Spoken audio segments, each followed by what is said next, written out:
are listening to In a City Like Yours, a semi-monthly podcast featuring interesting people with interesting life stories. This podcast may contain language and/or subject matter not suitable for all audiences. Listener discretion is advised.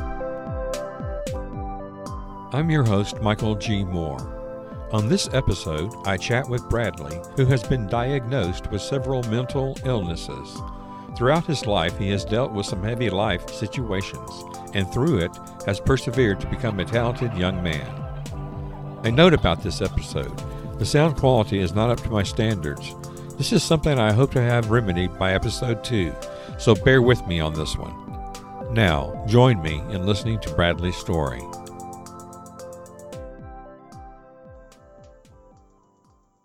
Hi, I'm Bradley. I'm 28 years old from Shreveport, Louisiana. I was born here and I still live here.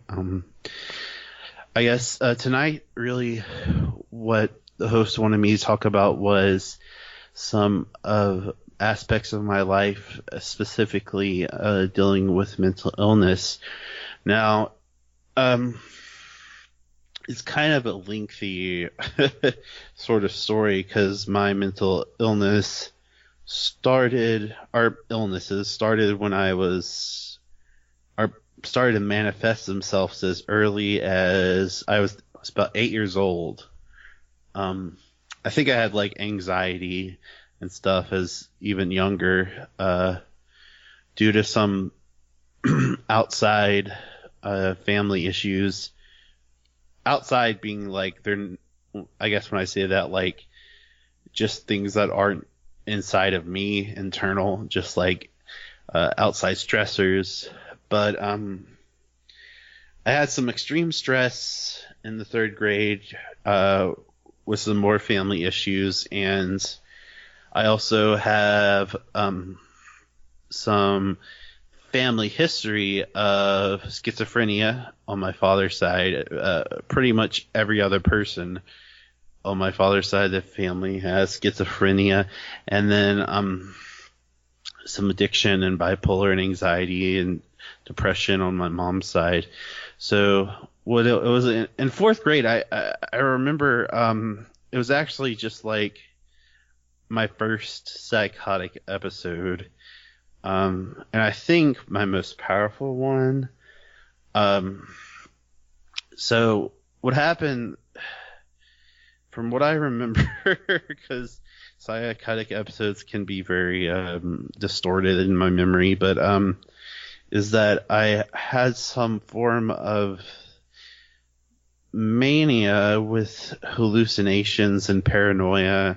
I was paranoid that certain family members were wiretapping our home, even as just like a 4th grader. I also was having some pretty, not just mania, but like some pretty severe depression too. As an 8-year-old, my mom reminisces on the part of my life where I would get down on my knees and beg God to kill me. But so I went to go see my therapist, and my just brain and behavior were out of whack, and at the time she was just like, given what you have reported to me, I need to go in the hospital. So that was my first experience with the mental health hospital.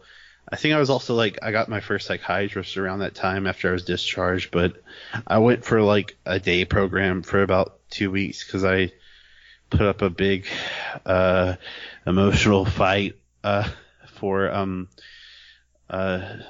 when they wanted me to stay there overnight. But how old were you again?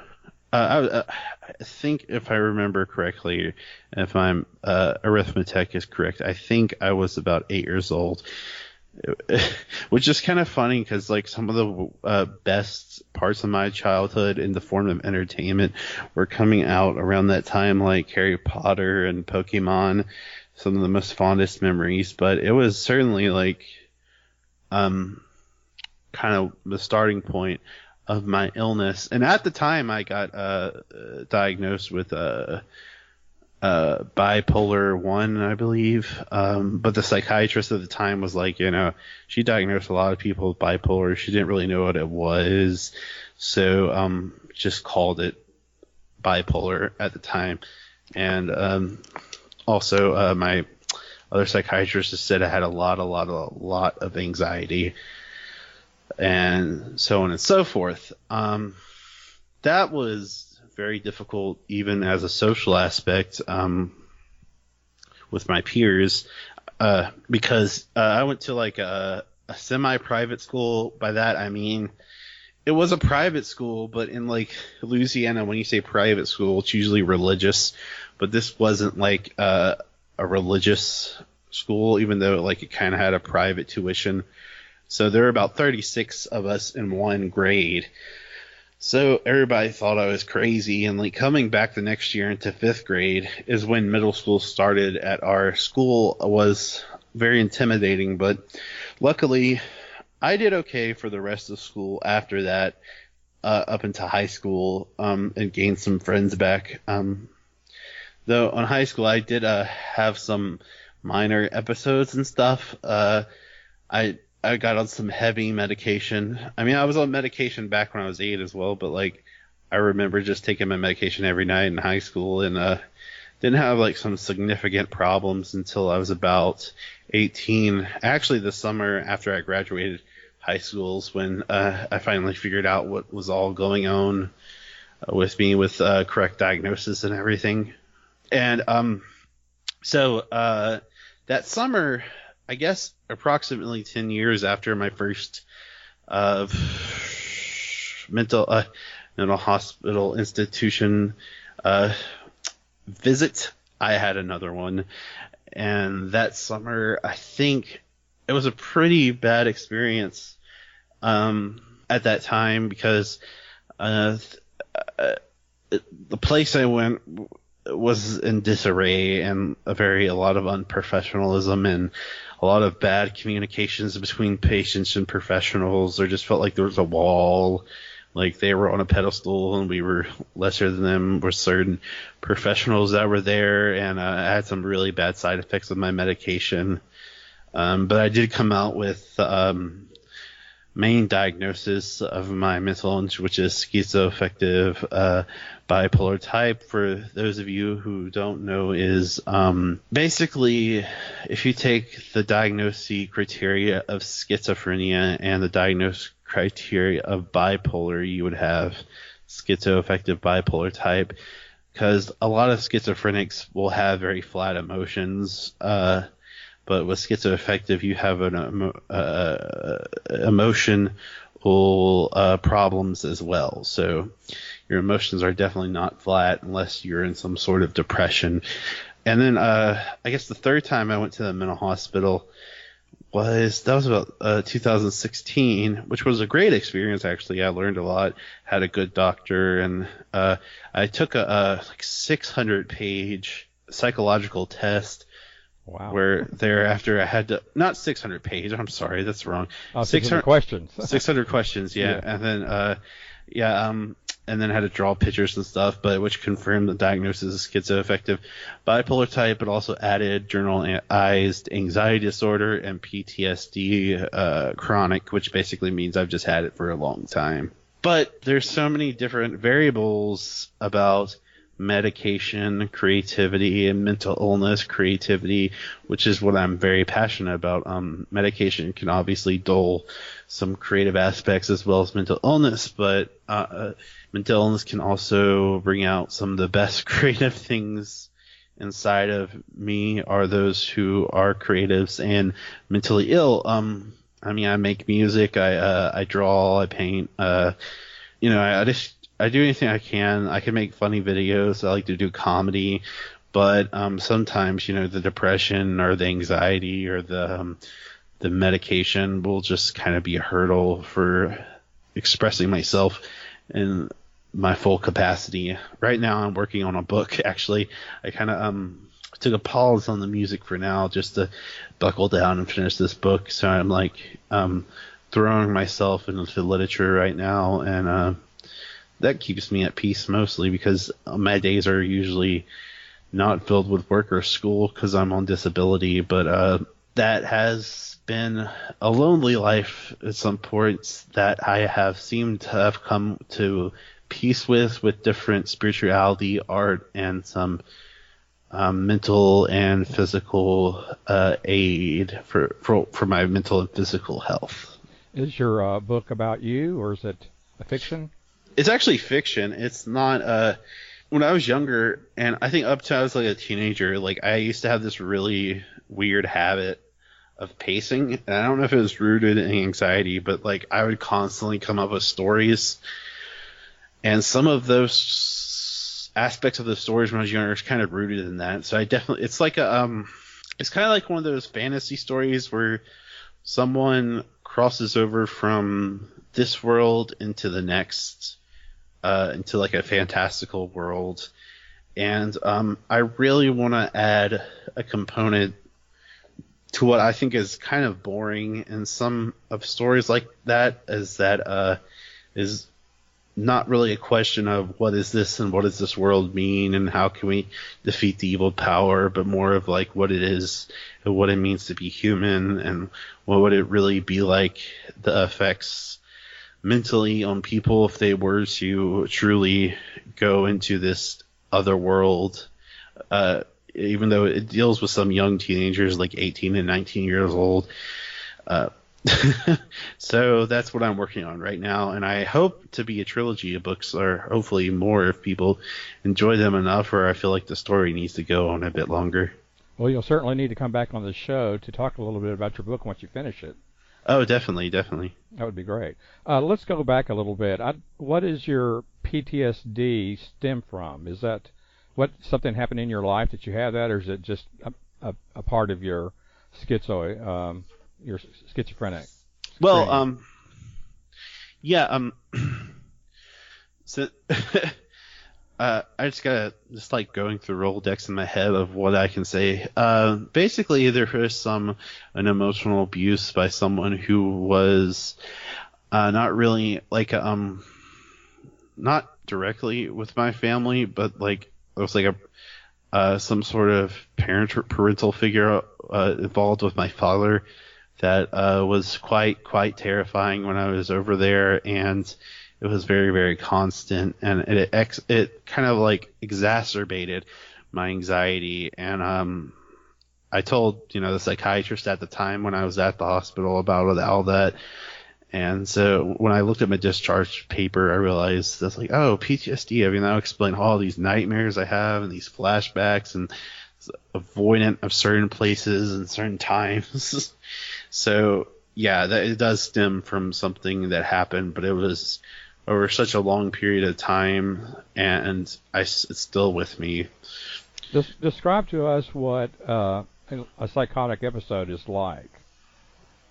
Oh boy. Well, I kind of like a disclaimer here. My psychiatrist now says I have very good insight, and what that means is like I can tell when my psychotic symptoms are taking form. But a lot of people, when they first have like their first psychosis or other psychotic symptoms, don't have good insight. They don't know whatever is happening in their mind isn't real. So when I want to describe it, I think back to my first time, and that's when I was 8, and it's just like this. In my head, it's this fantastical, not wonderful, but like just this like crazy different world that you just slowly had slipped into without noticing too easily. And it's like, and it's all you kind of are aware that it's like it's all happening in your head, but like everything about your head is distorted, and that is like every thought you have is based on this psychosis. And to me, what it feels like is it feels a manic psychotic episode feels very hot, and like I feel like a literal burning sensation. But a more schizophrenic, backing up, when the manic kicks in and I just have these highs and this sense of euphoria and being godlike, it's almost scary when I have a little insight and I'm like, oh no, I'm about to go over the edge. I need to adjust my medication or talk to my doctor or something like that, or take my medication because I haven't been taking it. But like the schizophrenic stuff, that's like, that feels kind of like cold and dead on the inside. And everything around me is like a fun house. And even like my mind feels like a fun house. Cause I remember one time I forgot my medication and like I couldn't sleep. So I woke up and time was like just not like existent. Like there was no average normal passage of time. So I was like headed towards my bathroom and like if you ever been inside those entrances to fun houses at the fair where the walls are moving like upside down and everything and you look in the mirrors and you see twisted versions of your body. It was just felt like that just walking down the hall. So I usually have visual hallucinations. I don't really hear voices that much, and a lot of paranoia. So yeah, I mean, like that's my experience with psychosis. I don't get very aggravated when I'm psychotic, but I do get aggravated because of my mood disorder, which is, I think, by definition called agitation. And I think it's also exacerbated by my anxiety, but I have like coping skills. I've learned to deal with that. But yeah, psychosis is just, it's frightening, it's weird, and it's just like you're completely non-functional, and potentially sometimes you could be a danger to yourself if you if someone doesn't intervene or try to get help, because you can go so far off of reality that like nothing makes sense. It's like it's definitely comparable to like a very strong psychedelic drug. Let's talk a little bit about in 2016 when you were hospitalized. What is that process like? Oh boy.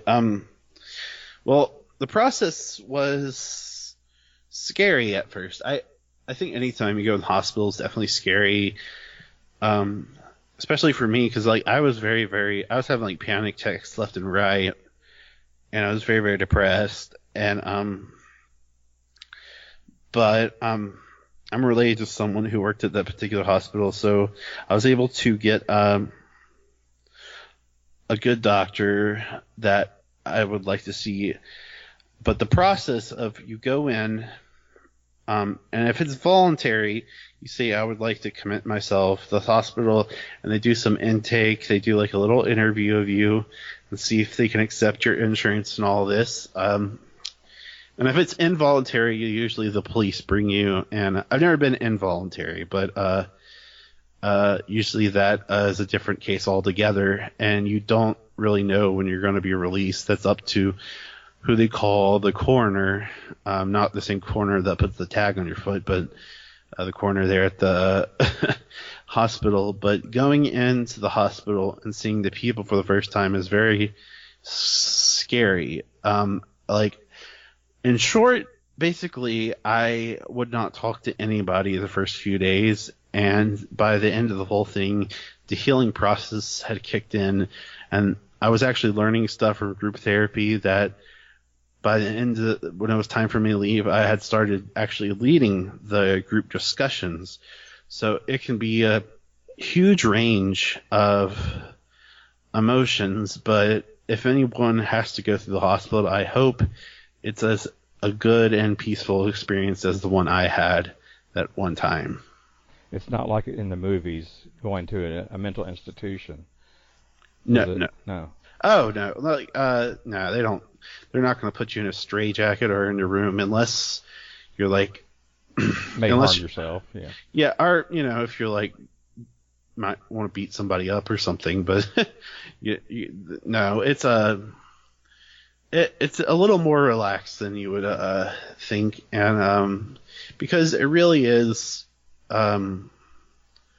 your time there to get better and to heal, and hospitals are healing environments, so I think that's why there's the variable of being afraid, but it's also cool like, as weird as it sounds, it was actually refreshing to be around people who are more like me, to be able to relate to the same symptoms we had in the outside world.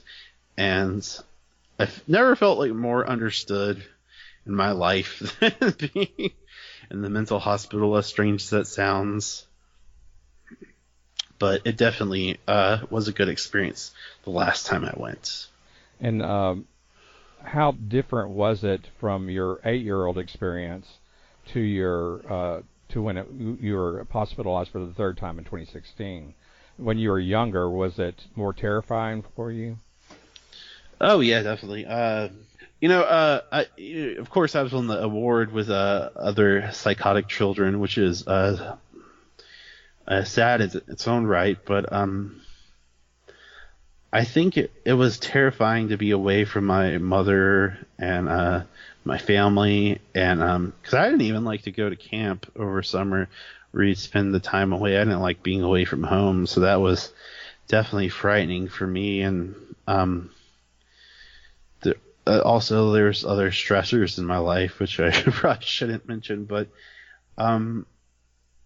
yeah, I mean, just not really fully understanding why you're there or what's going on behind the scenes or what you've been given, just like they give you a pill and you take it and you go off and play with other kids during playtime, whatever. It's totally different with my experience in 2016, when I kind of understood the process of what I was supposed to do to get myself better. Because there's this funny thing, like in the kids area of the hospital, there's this color coded system based on your behavior. There's like red, yellow, and green for kids. And like, I don't know, I guess if you like were in the red section, you got some restrictions to I don't remember what. And green, you got some, but there wasn't anything like that in the adult area. I think that was just kind of to keep kids a little more under control. And you also had school, which was about a couple hours a day. Your teachers would do like modified assignments and stuff, and there'd be someone who would like tutor you if you couldn't get past certain assignments. But yeah, definitely, it's such a hazy time to have psychosis as a kid, and I'm trying to recall the best I can, but definitely a terrifying experience at that age. Goodness. Let's talk a little bit about now your medication, having to try different things. I'm sure you went through many through your life. You don't have to necessarily tell us what medications you were on, but what was the process in trying to find the right combination of medications to help you out? No, I think this can be like, a lot of people can relate to this who've had like severe mental illness, but it's just, I mean, at this point with medical science, we know what might work best, but again, it's still trial and error. So you have to go through, like, you can take a certain cocktail of meds, but have like a terrible side effect from one, but the two are also working great together for your mental health, but then you get like hives or something, and then like you have to start over, and then there's this great medication that works, but it might lower your blood cell count, and so it's just like, or like, for example, I developed diabetes on a monthly injection I started taking because I wasn't compliant with my medication, so I had to get off that medication, and there are only 3 antipsychotics I can take now that won't spike my blood sugar, and luckily I'm do well with 2 of those. So the process is very, I think, confusing for somebody who isn't too educated in what they're getting themselves into, and also you can be very sensitive to this stuff, and everybody's different. But if anybody is thinking about contacting a psychiatrist or getting on medication, don't be afraid about like stuff you read online about the possible side effects, because like that are very, very, very morbid, because some of those are extremely rare, and the side effects that do happen is something you can deal with it, and having like a peace of mind for your mental health is better in the long run. So I'm not trying to steer any away from it. It is a very hard and not a quick and easy process. It's not like some physical illnesses where you take a pill and the pain goes away, but it's definitely something like any other recovery. It's just like there are hills and valleys. It's not like a linear up climb the mountain, you know? I was diagnosed with bipolar 2, Right. and that process took over 10 years, and many different medications, combinations of drugs and all. And finally now I'm on a regimen that has worked for about 2 or 3 years now. But it does. You have to stick with it. It takes a while to get that right balance and what you need. That's very true. I mean, geez. And also, as you age, sometimes the medication will wear off in its effectiveness. You need to get it adjusted, but and staying compliant with it is very important because sometimes it can take longer to get you back to that state where you were feeling good. Because some people will get off their meds because they feel better, but they get off their meds because the meds were making them feel better, and then things get worse again, which I had to learn the hard way. So, I'm just mirroring what you're saying. It is long, and it took me many, many years, and it's still a process, but it's worth it to get that feeling of peace versus what the illness in your mind can do to you. How does your mental illnesses affect your interaction with others? I think there's multiple variables, but I think I can narrow it down. Starting off, I think there's the aspect of anxiety, which I get social anxiety. I know I don't have terrible social skills, but like thanks to my social anxiety and my generalized anxiety, I kind of tend to isolate myself from socializing, which has dampened my social skills. Also, like having a mental illness itself and living in this kind of unique brain space that not a large percentage of the population does, it can be very hard to relate to people or feel the same feelings. I'm not really talking about empathy or sympathy, but I'm talking about just like in daily conversation. So a lot of times it feels like you have to fake it till you make it, and sometimes it's just social interaction is just exhausting and scary, and just don't want to face the world. But I have found friends that understand my struggles and who wants to be there for me no matter what. And I think that's just another aspect of becoming an adult for me as a young adult, is just finding the right people and you understanding them and they understand you, and you help each other grow and all that. You briefly touched on your artistic abilities and how that helps you deal with your mental illnesses. I'd like to talk a little bit about your music. You've been kind enough to allow me to use one of your songs as the theme music for In a City Like Yours. Yep. Why don't you tell the listeners about that process and how that really got started? Oh, well. Well, for those that don't know, my music is created under the name The Mole People. And,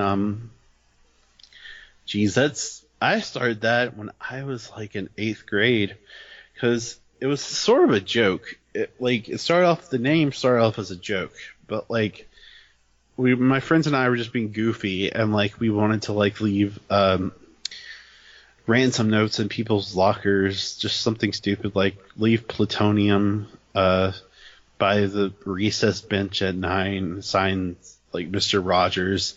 And then like that night I saw a movie called The Mole People on, and I decided to be funnier just to sign it The Mole People. And then so like it kind of turned into this mini little art collective at my school where we had a zine, we had like when Blogspot and blogs were coming around and MySpace. So I started making music as normal people. High school rolled around. I still did that. I did that with some friend. Kind of put out two homemade albums when people were still listening to CDs, as I take it.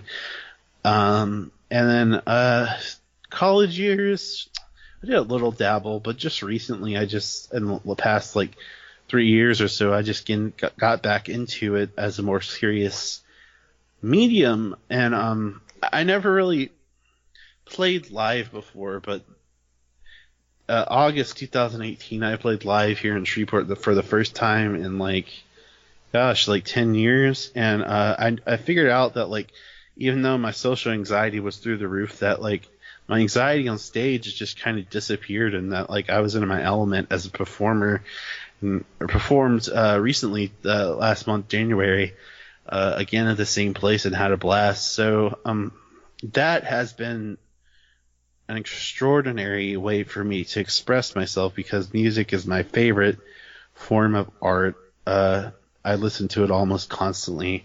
I even like push through my hurdles, mental blocks, even problems with my motor skills, which have been linked medically to schizophrenia, and even taught myself to sing on key on some parts. So it's all been self-taught, and just even like the production of it on the computer has been too. And yeah, like there's art therapy out there, and I feel like my music is therapeutic for me, even if it's silly and it's not necessarily about something I'm going through. It just gives me a boost in whatever I need, like confidence or happiness. That and the fact. Oh, what's it? A sense of accomplishment once you've finished an album or a song. Oh yeah. Oh yeah, and putting it out there and getting good responses is definitely definitely another thing that I need, because I can feel pretty low about myself sometimes. Now, the Mole People is a solo effort, right? Well, yeah, sorta. I have a friend that he plays guitar as good as Jimi Hendrix. Oh, wow. Yeah, and he's done a couple songs with me, and you can definitely tell what songs he's done. But yeah, it's mostly just me. And if I do have someone else featured on there, other than my friend, I'll just put like featured blank, blank, blank. I have a song coming out soon that's going to have a music video with my friend in France. She's doing the music video, and I did the words, and she did the music, and it's kind of like poetry over music, not necessarily rap, but it sounds great. I'm looking forward to releasing that, so be on the lookout. Oh, definitely. Yeah. I'm going to put you on the spot. What would be your favorite song that you've written? Favorite song I've written? That's a good question. I think if like lyrically, I think it would have to be Mirror Hands in parentheses I Have Time, because I think that was at my lyrical peak when I was 19, and I was still kind of had like this manic highs. I think that's like my lyrical perfect song, and I think one of my favorite instrumentals is the one I provided you with. Merry Spirits? Yeah, that's correct. Yeah. Yeah, it's a great song. I'm really excited to be able to use that as my theme music. Oh, definitely. And I hope people like it. I'd like to, if with your permission, to go ahead and add the other song you just mentioned to the end of the show today. Definitely. Okay, so people can hear it. Okay. What else do you have? You said you have PTSD, anxiety, and schizoid personality. Is that right? It's schizoaffective disorder, bipolar type. Okay, and you said that's kind of a combination of schizophrenia and bipolar. Correct. I guess. Correct. Okay. Anything else you want to say? I always kind of leave any sort of public talking or performance piece with this message that, you're not alone if you're going through something terrible in your life. No matter how hard it is, there will be another day that will dawn, and people out there that always loved you, and there's people who in your life who've always believed in you. And even if you feel like you can't go on anymore, you should at least go on for them, because they want you to live your life until it's supposed to end, and not when you want to take yourself out. And you can live a peaceful and happy life no matter what. There is help available, and you can be happy. They found an egg with 4 little legs, and he took it to the next door. She said, my name is Mirror Hands, but my brain ain't saved the Lord. I keep my cigarettes in jars, I play stars in my backyard. It's really quite a lovely thing to do. But high above with sacred love, I hope I know this thing is for you.